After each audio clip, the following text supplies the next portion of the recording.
Hi everyone, welcome to the official 2022 Illusion Lock Q&A. I'm Parson Hex, creator of the series, and I'm going to be answering some questions about myself and about Illusion Lock. I've done a few small Q&As before, but this will be the first one that's going up on my Parson Hex channel. I've prepared some answers to these questions, which I'll attempt to answer as best I can. Although, if a question delves into territory where I feel like I can't answer it, like with specific story elements that I want to be left vague or up to interpretation, I'll still try to respond to it, but I can't guarantee a clear response that ties up loose ends perfectly because I feel like if I give away all my secrets, it'd kind of go against the purpose of the series. So before I start, I'm going to briefly explain what Illusion Lock is for anyone who hasn't seen it or played it. Illusion Lock is a multimedia web series, video game and unfiction project that started in 2020. It has some ARG elements, but for the most part it's a video series presented as a Let's Play. It has 6 parts, or seasons, so far. The first 4 all take place in their own respective timelines, which make up what's called the construction phase, whereas the last 2 are part of a more linear timeline, which is called the revision phase. Each part tells a different story with some of the same characters. And if you haven't seen it and you're interested in that sort of thing, I'd recommend starting with the video series at the first part, which is simply titled Illusion Lock. Or you could start with the video game, which is downloadable on itch.io. I'm gonna link it in the video description in case you want to check that out and haven't yet. So without further ado, let's begin. First, I compiled 3 questions, which all kind of have to do with inspirations. So I think I'm going to answer them all with the same answer, kind of like a 3-in-1. Those questions are, what are some of your inspirations, fictional or otherwise? That's from Olivino. Then Mona Lisa Alves asks, what are the inspirations behind the game side of Illusion Lock? And Launched asks, what were your inspirations for IL's visual style? So with the medium that I chose to use for Illusion Lock, that being the haunted Let's Play, I suppose you could call it that, I can really point to Petscop as a fairly heavy inspiration. But as for the game, there's also Undertale, Yume Nikki, Earthbound, Hylics. I also get inspiration from media that's not game related, like Evangelion, a couple other online web series, like for example the Walton Files, Interface, and Don't Hug Me, I'm Scared. Musically, I've been listening to a lot of Death's Dynamic Shroud recently. They're a pretty big influence. Bit of Animal Collective. I'm a big fan of Shushu. I also like Jack Stauber, Kate Bush, Tchaikovsky, Sun Ra, Phil Elverum, and Scott Walker. As for Illusion Lock's visual style, I don't know, I kind of got inspiration from all over.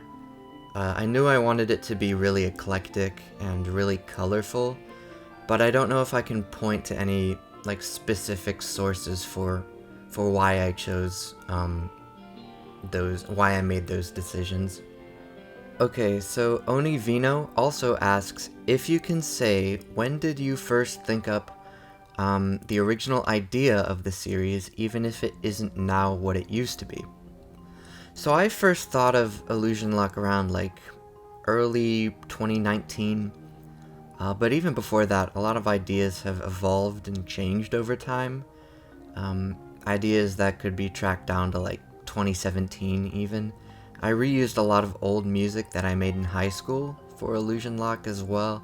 I think the earliest track I ever recorded for the project would be the Level 7 theme, which was written in like around 2013, but I didn't know it would be a part of Illusion Lock yet because the concept didn't even exist for me back then. I had the idea of the Tooth Home as an entity, as like a thing or like a setting for a long time.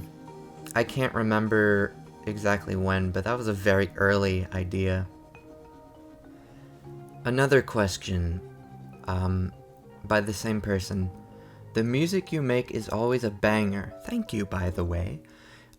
Do you have any tracks that particularly stand out to you personally?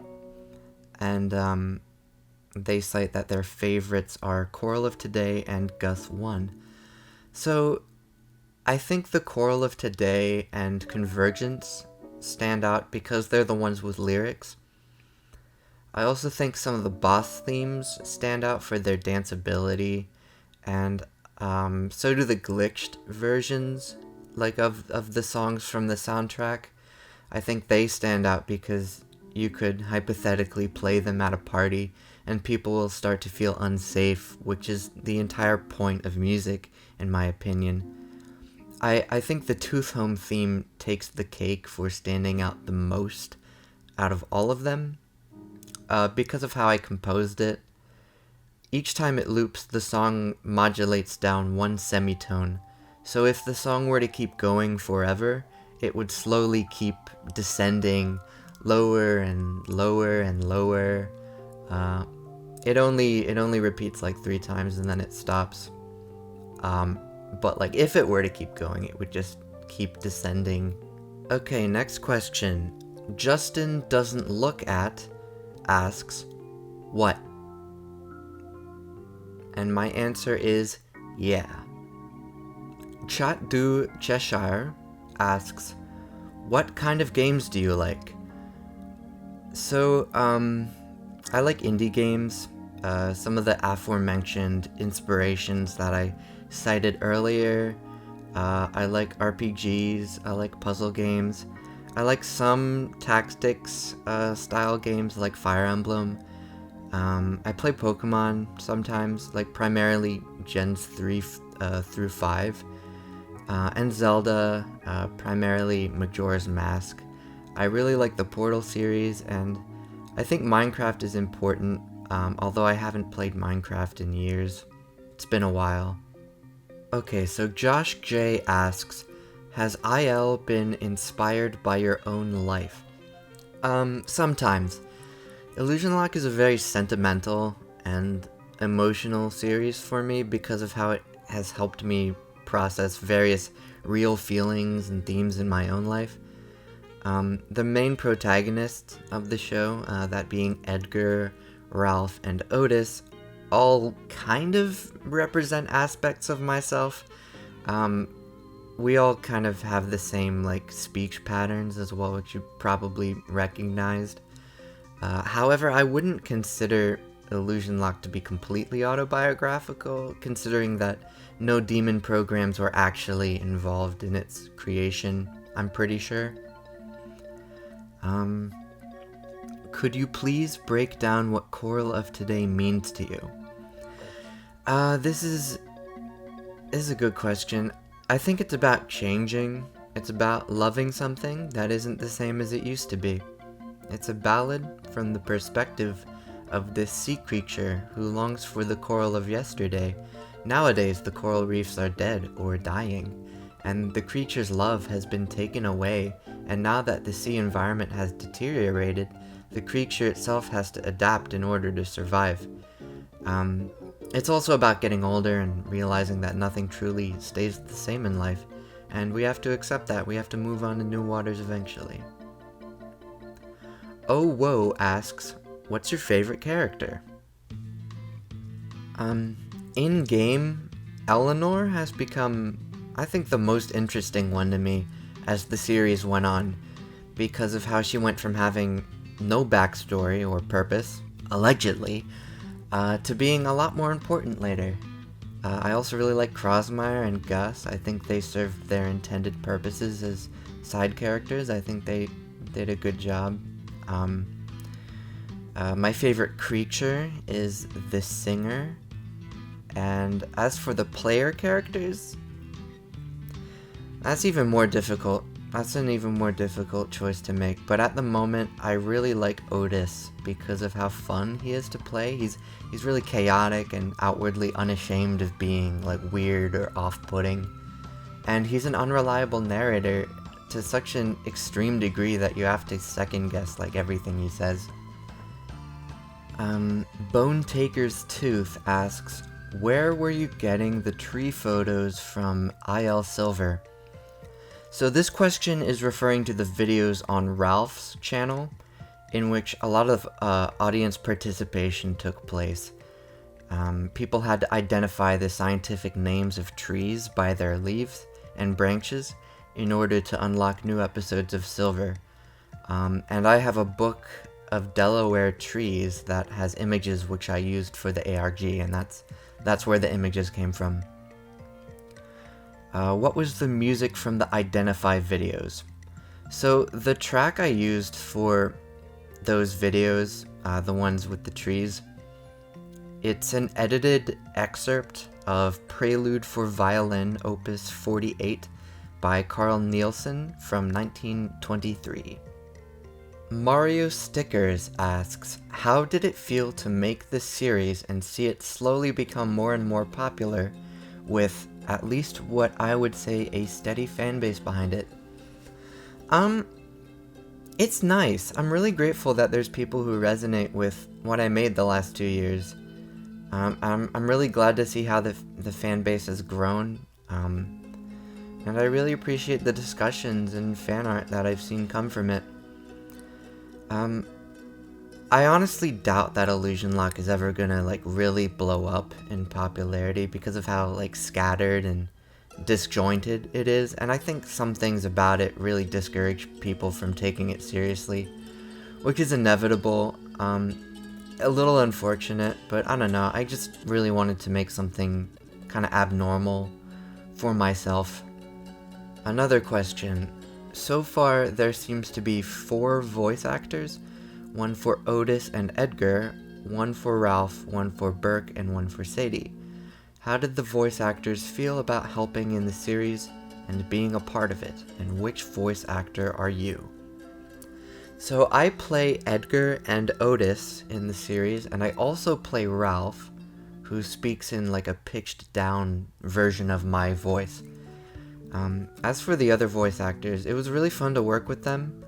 Jim and Lily, who play Burke and Sadie respectively, they're great friends of mine, and the process of recording was interesting too, because I had the actors like mirroring myself saying the lines. Basically what I did is I recorded Sadie's lines myself, and then sent them over to Lily to overdub them with like slight changes. And then for Jim, because I was in the same room as Jim, I sat across from him on a couch, and I said his lines, and he would repeat them after me with slight changes up until like around the point in Illusion Lock where Burke gets converted into the game. And that's why the voice acting in Village has like an odd, like stinted, like kind of like fake, like unusual quality to it. Like I really wanted every single line from them to be delivered in a way that would kind of throw people off. I think the two did a wonderful job, and I'm happy they were a part of it. Also, Saria, the creator of another unfiction web series, Diminish, makes a cameo appearance as some guy named Huey later in the story. Another question. Lordy, how much secrets in this series have we missed?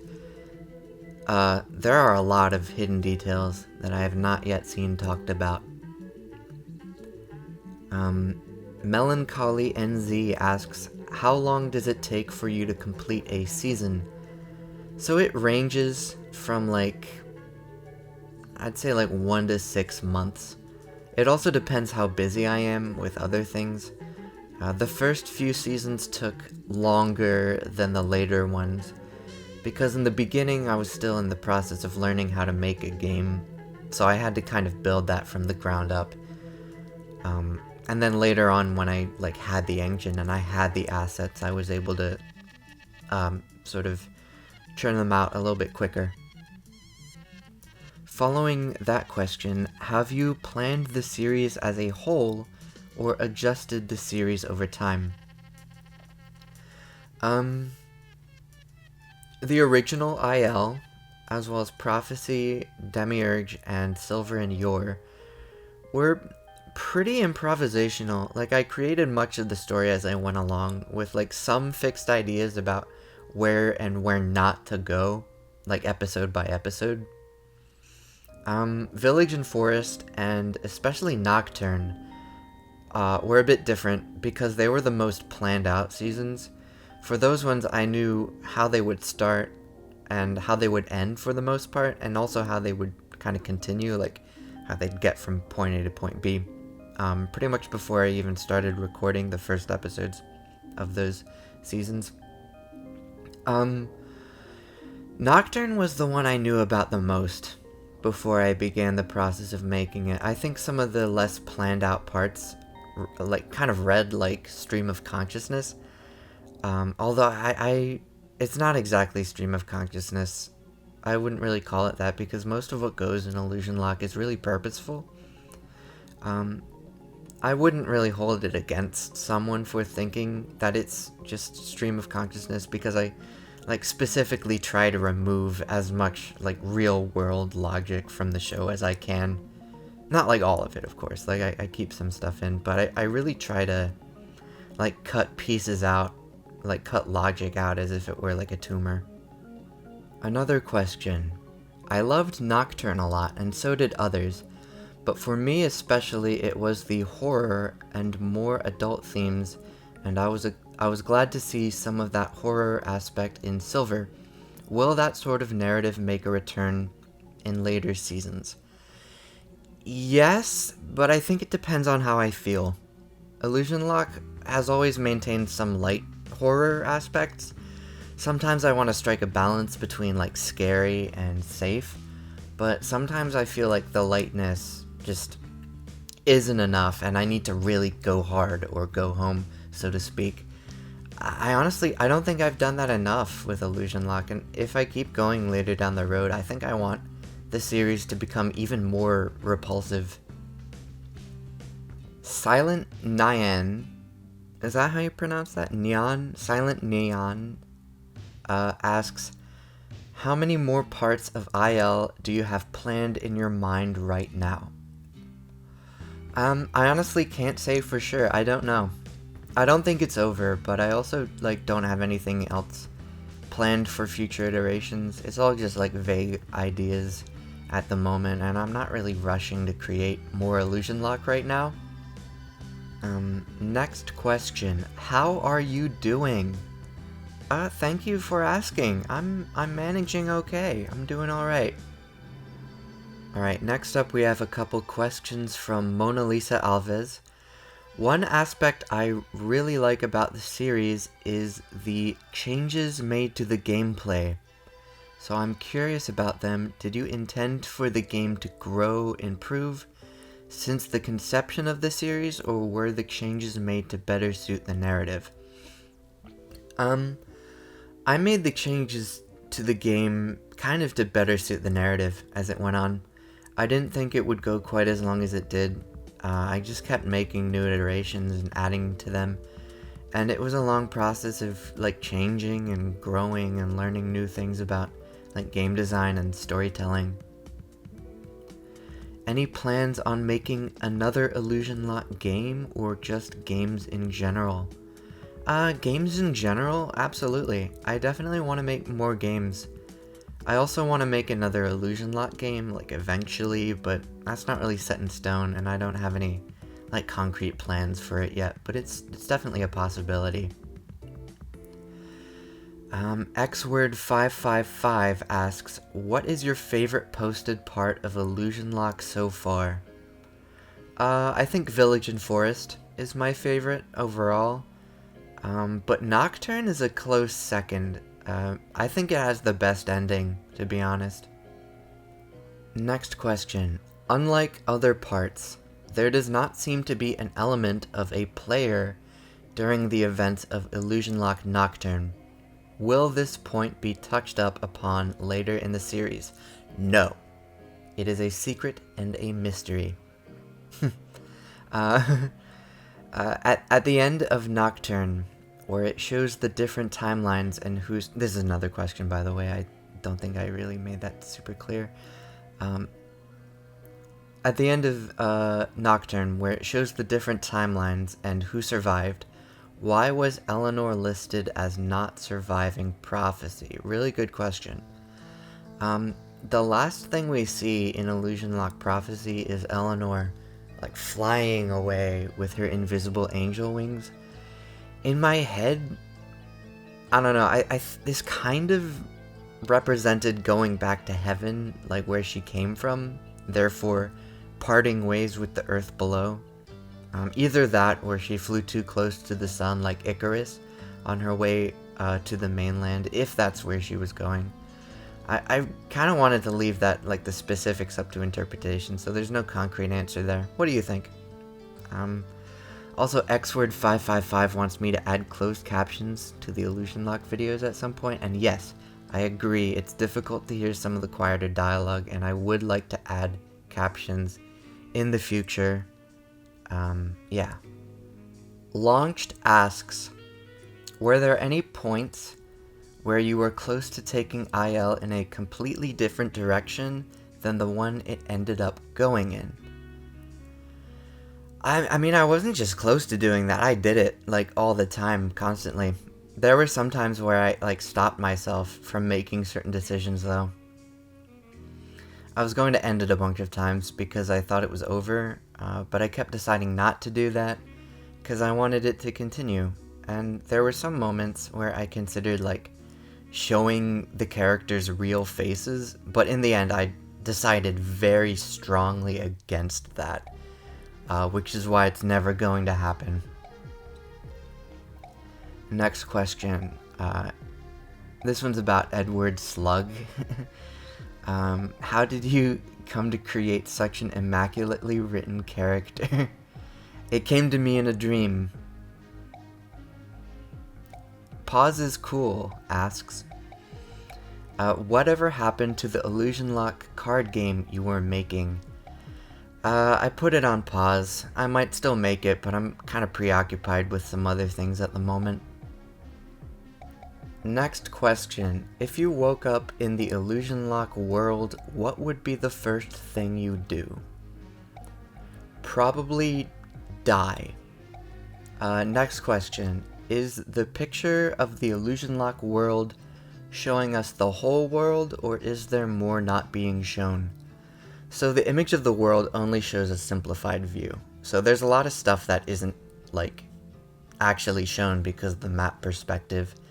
And because it's such, like, a simplified... I kind of just wanted to get the shape of the world, like, set in stone. The fact that it's, like, a teardrop, I think that's a really important detail. Cubic Machine 9 asks, seeing as there are other voice actors, is it going to end up being more important than just the convergence thing that Ralph is Edgar pitched down? That's a secret. Also, is it difficult to stay committed to the project, and how do you do it? It's very difficult. But sometimes it feels like it's like the only thing my mind will let me do. It kind of feels like a need, like whenever I'm making it. Like when I get the ball rolling, it feels almost impossible to get it to stop. And that's sometimes what it's like to make Illusion Lock. It's pretty much like releasing energy, or like screaming into the void. Cuckoo61 asks, what's your favorite ice cream flavor? I like cookies and cream. That's a good one. Okay, so Soli asks, I really love the music of IL. Do you make the songs after figuring out the story, or did you have songs you made and found places where they fit in the story? Thank you, first of all. I'm glad you enjoyed the music. The songs were made before the story, with the exception of a couple that came later in Prophecy. But for the most part, I would compose songs first and then figure out how they'd fit in the story later. And sometimes I would compose songs and have them sort of inspire the direction of where the story's going. Next question. With the conclusion of the construction arc earlier this year, is there anything you would have changed or added or removed as to retcon a part of the lore to make it easier to understand? Well, I did retcon a lot of the original IL, and some of the episode versions of Village and Forest. I kind of already did that. If you watch those early unlisted episodes, there's a bunch of differences that didn't make the final cut. As for things I wish I left out of the compiled videos to make the lore easier to understand, kind of. I don't really focus on that though. Illusion Lock's lore is already very convoluted and messy by nature, and I think the story would absolutely not work how I want it to if it weren't that way. It just kind of has to be like unhinged and disorienting, or else it wouldn't have served its intended purpose. Next question. How long did it take to plan out the ARG segments? It's been really fun to see the community working together and how these segments connect with the larger story. So Illusion Lock Village was the first to have ARG puzzles that were necessary for the audience to complete before getting new episodes. One puzzle involved hexadecimal code, and another involved ASCII.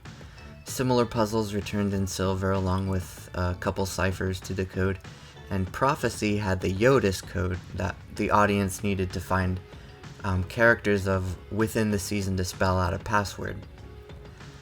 Some of the episodes had to be unlocked by identifying trees, I mentioned that earlier, and others had to be unlocked by identifying Bible verses that correlated with the timestamps in the Illusion Lock soundtrack.